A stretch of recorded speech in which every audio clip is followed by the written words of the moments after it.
आज हम second lesson का अध्ययन करेंगे जिसका नाम है पृथ्वी एक ग्रह के रूप में, यानी पृथ्वी की उत्पत्ति के बारे में हम पढ़ेंगे या पृथ्वी का जो उद्भव है वो कैसे हुआ इसके बारे में हम अध्ययन करेंगे। यानी एक ग्रह के रूप में कैसे ये पृथ्वी हुई और कैसे इस पर जीवन संभव हुआ इसके बारे में पढ़ेंगे। यानी हमारी जो पृथ्वी है वो सौर परिवार का ही क्या है कि ग्रह है जहाँ पे जीवन संभव है या जीवन का संकेत सुनाई देता है। यानी वैज्ञानिकों ने भी प्रमाण प्रस्तुत किए हैं कि ओनली पृथ्वी है उस पर ही जीवन क्या है संभव है या संकेत उन्होंने करे हैं। और वो जीवन संभव इसलिए है क्योंकि सूर्य और पृथ्वी के बीच एक निश्चित दूरी होने के कारण या आदर्श सौरताप होने के कारण का क्या है यहाँ पे जीवन संभव हो पाया है। और ये जीवन संभव हो पाया है या एक निश्चित दूरी है या आदर्श सूर्यताप है, उसे हम गोल्डीलोम्स पेटी के नाम से जानते हैं। किस नाम से? गोल्डीलोम्स पेटी के नाम से जानते हैं।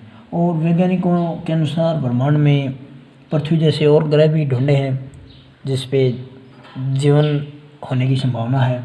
अगर ऐसा हो गया तो पृथ्वी और मानव के लिए ये एक अच्छी संक्रांति का काल हो जाएगा या काल कहलाएगा।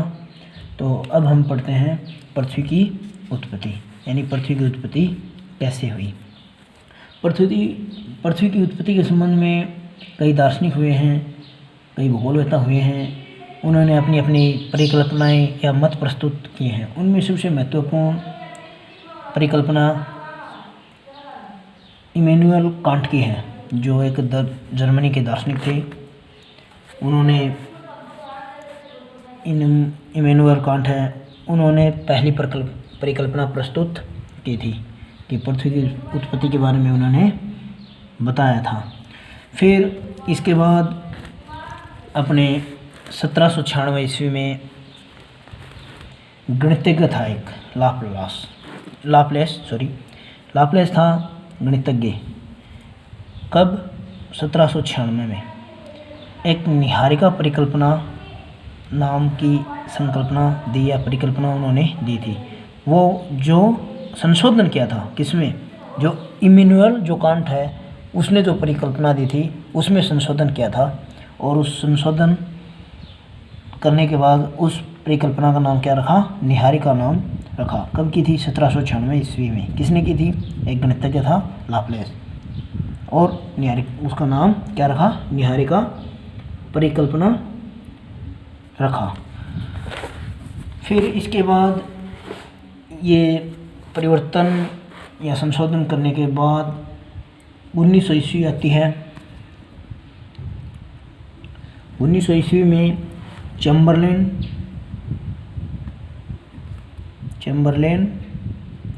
और मोल्टन आते हैं। चैम्बरलेन और मोल्टन ने कहा कि ब्रह्मांड में एक क्या है ब्रह्मांडशील तारा था और वो यानी ये सूर्य मानो,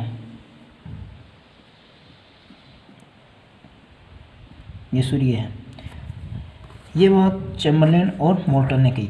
कब? 1900 ईस्वी में कि ये सूर्य है और कोई एक तारा आया, वो तारा है वो सूर्य से क्या हुआ? सूर्य के नज़दीक से गुजरा।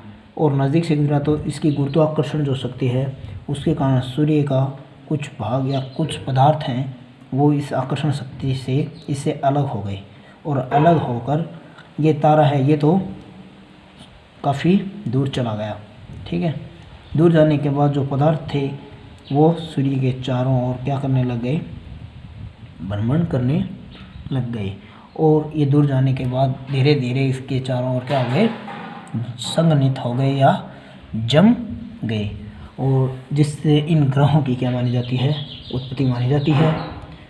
और उन्हीं में से हमारी पृथ्वी भी शामिल है। इस बात का समर्थन सबसे पहले दो वैज्ञानिक थे। एक तो था सर जेम्स जीन्स और दूसरा था हैरोल्ड जेफरी।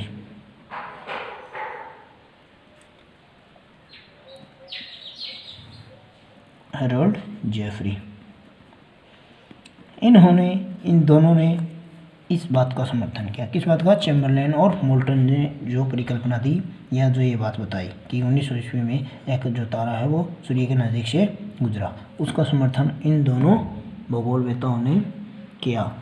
और फिर कुछ समय बीतता गया या कुछ समय निकला, उसके बाद और तर्क सामने आए और उन तर्कों में यह सामने आया कि सूर्य के साथ एक और तारा है, यानी जो सूर्य है इसके अलावा इसका एक साथी तारा एक और है इसके साथ।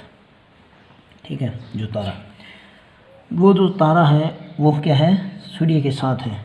तो द्वितारक हो गए या दो तारे एक साथ हो गए, सूर्य भी एक तारा माना जाता है, तो दो तारे एक साथ हो गए, तो जिसे एक सिद्धांत निकल कर आया उसका नाम रखा द्वितारक सिद्धांत।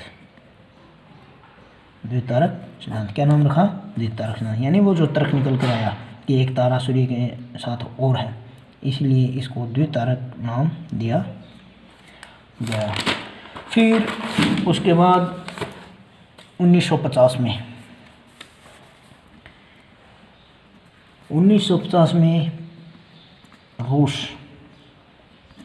रूस के वैज्ञानिक थे या भूगोलवेत्ता थे ओटो स्मिट। कौन थे? Auto Schmitt. और जर्मनी के भूगोलवेत्ता कौन थे?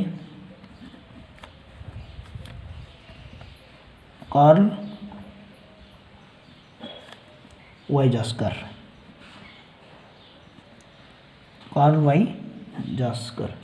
उन्होंने निहारिका में क्या कर दिया? संशोधन। पहले तो इमैनुअल कांट ने जो परिकल्पना दी थी उसमें लाप्लास ने निहारिका में संशोधन कर दिया। कब? 1796 में। और 1950 में रूस का भूगोलवेत्ता कौन था? Otto Schmitt. और जर्मनी का कार्ल वाइजास्कर। उन्होंने 1950 में क्या कर दिया? इस निहारिका में संशोधन कर दिया और बताया कि सूर्य एक निहारिका से घिरा हुआ है। यानी इन्होंने ओटो स्मिट और कार्ल वाइजास्कर ने बताया कि सूर्य है वो एक क्या किससे घिरा हुआ है? निहारिका से घिरा हुआ है। जो निहारिका से घिरा हुआ है, और जो निहारिका है यानी ये मानो निहारिका है, ये सूर्य के चारों ओर क्या है? फैली हुई है। ठीक है, और ये निहारिका है ये किससे बनी हुई है? यानी विभिन्न प्रकार की गैस, महत्वपूर्ण गैसों में गैस हैं हाइड्रोजन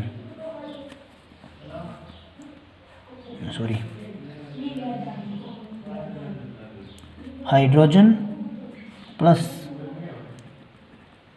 हीलियम प्लस धूलकण, इन तीनों से मिलकर क्या बनी है? हमारी निहारिका बनी है। और ये सूर्य के चारों ओर क्या है? फैली हुई है। ठीक है, इन सब से धूल के जो कण हैं ये आपस में धीरे धीरे टकराने लगे या इनमें जो घर्षण हुआ, तो घर्षण होकर जो आकृति हुई चपटी आकृति या तस्त्रीनुमा, प्लेट की जो आकृति होती है तस्त्रीनुमा आकृति के बादल से बन गए, जिससे हमारी पृथ्वी का क्या माना जाता है? निर्माण माना जाता है। तो ये पृथ्वी की उत्पत्ति है। इसके बारे में यही परिकल्पनाएं हैं और ऐसे पृथ्वी की उत्पत्ति मानी जाती है।